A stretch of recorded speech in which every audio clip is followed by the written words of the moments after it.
Hello, thank you for joining me. It's me, Stephen Englander, again with Between the Spreadsheets, where we interview and have a chat with interesting people. And today I've got with me Billy Foley, who is a cameraman, filmmaker, a guru in all things communication, and he's come to tell us how you can make best use of media. So thanks for joining me, Billy. Did I miss anything out there? No problem. No, that sounded all good. Was that a good intro? I think so. The best one I've had, I think. Okay, well, that's what counts. Well, the idea is, as we were talking before, we've got people out there that run businesses, and hopefully we can get people like yourself who are experts in certain fields to make them better at running the business, give them some advantage. So what is it that you actually do? I know you're a cameraman for Sky News, but what is it that you actually do now? I moved from them. I'm now a sports cameraman in general. Have a contract with Sky Sports, so basically cover anything that they broadcast. So during the week, it's doing stuff for Sky Sports News. So that's press conferences, interviews with managers and players and stuff like that. And then at the weekends, I work on Soccer Saturday. I don't know if you know that, Jeff Stelling thing. What's that? Basically, it's the radio on TV. So they have a studio from about 12 p.m. till 6 on a Saturday, where all the games come in via from the various grounds. They have 5x players watching a match each, and they basically talk about what's going on in the game that they're watching. Oh. And then I'm out with another reporter, Chris Kamara, somebody like that maybe. And we're at a ground wherever they send us to, and they'll do reports back from the game down my lens back into the studio. So it's sort of a 90-minute show based around the time the game's been played, and it's very, very, very popular. Oh, how do people watch this? On Sky Sports and Sky Sports News channel. Simple as that. So if you go to a pub on a Saturday, it's usually on the sports channel, and it's amazing. It's just Jeff Stelling presenting it and talking to 5 guys to his left who are looking at another monitor. You don't actually see any of the football at all. You're just getting their opinion and their version of what's going on. And it seems to it's one of their flagship programs, really. And that's your baby. It's still very popular. It shows that's what I work on. Yeah. Right. Yeah. So I do that with them, and then I own a studio in Birmingham. Yeah. It's got a green screen facility for special effects and stuff like that, and we rent that out, and I operate in there as well if somebody wants to book me to use me as their cameraman for their shoots. Would you help them with scripting and stuff like that, or is it purely tend not to? Mm-hmm. Yeah, filming. We try and we do offer a production side of it, so I have other people I can bring in, editors, producers, stuff like that. If they want us to do the whole thing from scratch for them, but they tend to come in with their own ideas as well. So I've seen that here when we've put on. I mean, my studio, it's not a commercial operation. It's more to entertain clients or potential clients.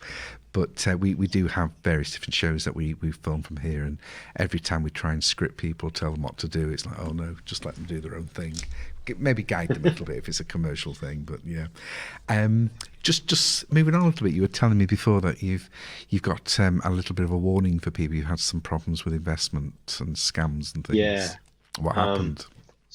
It's embarrassing, really. You think about it afterwards. You think, how did I let myself get conned into this? It was through my business colleague who got involved with an investment company called Invisla. I don't know if you've ever heard of those. It's one of those names that sort of sounds familiar, but I mean, that's the way they designed them, though, isn't it? Yeah, INVXSLER, and I can't remember the name of what they were looking for him to do, but I think Andy Murray's involved in where they sell on some bits of their products for them, so they put them out for tender, and they can make a lot of money with them. So my business partner's a photographer, and he had some very, very nice photography of the Alps and stuff like that, and they said they could sell them on a big profit. I saw them on your website. There's some lovely pictures on that. Yeah. Are they Quite. called EMTs or OS. You're just going to really sell them as not EMTs. What we were talking about the other day with John Cooper. NFTs. NFT. Non-fungible. that's Non-fungible it. tokens. Yeah. Yeah. Yeah. So I think they saw that through. I don't know who the contact was, which way it was, and he got involved with them, and then they got him involved on a bit of crypto and a bit of stocks and shares investment. Great looking website, all this sort of stuff, and they were showing him his profits, which were quite amazing. That should have rung a bell, really, shouldn't it? It's difficult to say And because NFTs are quite a sensible way for artists to yeah, promote and retain title of their endeavours. And yeah, you know, when you look at some of the art on your sites, they are very good. So why would you think that they don't have a financial value? yeah, yeah. Um, then he was telling me how great it was, and then they asked him to invest more in some other things. They were looking to put a big portfolio together to play the stock market with it. So he invested in that, and it was all looking really nice. So he said to me, I said, we take a very small amount out of the business from the studio. Why don't we Yeah. try and invest it rather than just stick it in your bank account and not make a lot of it? And it wasn't a huge amount. Well, it is, but it's not. It hasn't ruined me or anything. But I invested in it as well. And then now they've basically disappeared off the It face of the seems earth. so rife at the moment, doesn't it? It's Yeah. so easy to fall into these things all the time. Remember, I supposed to be trained against some of these scams that you get, but I look at some of them and I think, what, and then it just clicks in that natural reluctance to give anybody any money. So Yeah. it's not that I don't fall for them. It's just that I don't like handing money over to people. I totally agree. But, And your bells ring yeah, whether it's a real or not. You do yeah, sort of go, shall I do this? yeah, They were all very good, always good contacted. Every yeah. time rang them, they rang me every day. We spoke, and then and I pushed the button So on it, and it is then a warning, isn't it? It's like it is. try and Yeah, stay in what you do. If you want to do NFTs, which is perfectly good, sort of do it yeah, yourself. I think that's the warning yeah, out there, isn't it? I mean, I've got all yeah. my money invested with some Nigerian prince in the oil business, Of so course, hopefully I've that'll heard that pan out works for really me. well. Yeah, I'm hoping it will. So what The only yeah, projects? Sorry. sorry, the only concern I had about it all was obviously when we looked into it, they're not FCA approved, and and I just didn't quite understand that if they're not, then why are they still able to sort of operate unlicensed like that? Yeah. But Well, that's they're not. probably out of their They're not. jurisdiction. They just do No, it. they're That's not. no. But then why aren't they? Isn't it easy to just quickly shut that all down? You'd That was think it my would be, wouldn't you? I'm often yeah, looking at these scams. I hear things from clients more than I'd like to, and it's yeah, just you think, why are they getting away with this? You know, you transfer money into someone's bank account. Well, can't you trace the bank account? I just don't. And then you phone the police with a lot of this stuff, and they don't seem to want to know. It's no, always a civil fraud, or it's this or it's that, and I yeah, don't know. yeah, Yeah, the best thing to do, I say to people, is if you're really not in control of it all, stick to your own business yes, and invest in it. I had a guy this morning, to be honest. He's in the entertainment business, and he wanted to go into property, and I'm saying just stick with what you know. yeah, You know, yeah. but it's easy Yeah, no, lesson learned. sometimes. Well, maybe, but yeah. So coming away from depressing stuff, Sure. I want to hear something really embarrassing. I wouldn't say it was. Was it Oh, give embarrassing? me something Um, embarrassing. well, this is good. And name names. Please name names. Oh, I will. I will. Okay. Probably nearly 20 years ago, when I Right. worked for Sky News, we had to go and do what they call a down the live interview with a guest. So you bring your camera, you attach it to what then would be a big satellite truck with a dish on it, and we went to Jeffrey Howe. Do you remember Jeffrey Howe? I Lord do. I Howe. don't know why.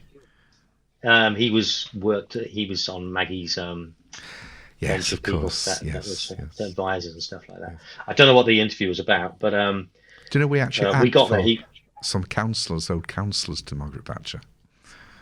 Okay. A barrister, yeah. Barrister. I know. So Sorry. we turn up. Sorry, we turn up, and yeah, I think he's at his daughter-in-law's, and she said, "No, you can't come traipsing through here with all your cables and stuff like that. Can you feed them through the letterbox and hang them over here and there and whatever?" We went, "Yeah, fine, no problem." So we got all set up, and I go into a room where he's going to come in and sit down, and I put lights up for the job, and I'm busy working away doing everything, and it's time for him to walk in, and he's just looking at the floor when he comes in, and I look around, and I've walked muddy footprints all over this brand new massive white carpet throughout the whole of the living room, everywhere. So he sort of waddles over and sits down in his chair, and I've got like that little headset you're wearing now. I'm wearing something like that, and I'm talking back to the truck, going, "I've really messed up here. I've made a mess of the carpet." It wasn't until I put the lights on I realised it wasn't mud; it was dog shit that I'd Better walked still. all over. Better still. All over.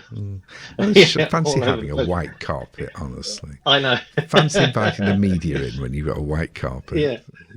So I just had the engineer at the other end going, "When this is done, we need to get out of here very, very quickly."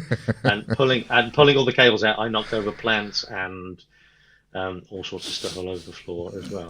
So it was a great time. Yeah, I did. Yeah. When we got out. That is a good story. Could you top that with anything else? Oh gosh. I could, but I want clients. All right. How do you get into this business? Always wanted to do it. Yeah. From school, it was the one thing I wanted to do. Academically, I wasn't great, so I didn't pass any exams. And this is many moons ago. And to get anywhere at that time, the only independents I think were Channel 4 and ITV. Yeah. And the BBC, you needed a degree, whatever degree, but you needed one to get in, and I didn't. So I went working for small companies, which all went under around 84, 85 that time. Yeah. There was a bit of a recession then, I guess. And then ended up doing some photography and went away for a while and dug holes in the road and paint and decorating and all that sort of stuff. So you covered carpets with dog shit. You dig holes in the road. Yeah, bad holes. Bad holes. I'm not very good at painting and decorating, which I found out. Right. So we go. Yeah, I often send here because we, being doing what I do at the moment, we work with a few filmmakers and we just know that every time there's a surge of filmmakers, it's because some taxi firms have gone bankrupt. Yes. Yeah. To be fair, it has all changed now with the advent of Netflix, Apple TV. That sort of stuff. It's not going away very fast. No, it's TV opened the might, market but up. the streaming side of things. No, this is where I came in with you. This is where I found you interesting, because I know that lots of small businesses now take through YouTube and LinkedIn and Facebook and all these things. They're able to develop their own online community and have their own media empire, if they like, around them. Yeah. And some people actually make money doing it. Yes. And when you first start off, you think, well, I've got my mobile, I can just talk in front of that and talk. But as you go, you realise you do need some professionalism behind you. And are you finding that people are approaching you because of that reason? People are approaching us. We've had a soft drinks company, more energy drink, but they're based more sugar-free, not sort of Lucozade stuff. Yeah. And they've come to us. They've obviously bought into this.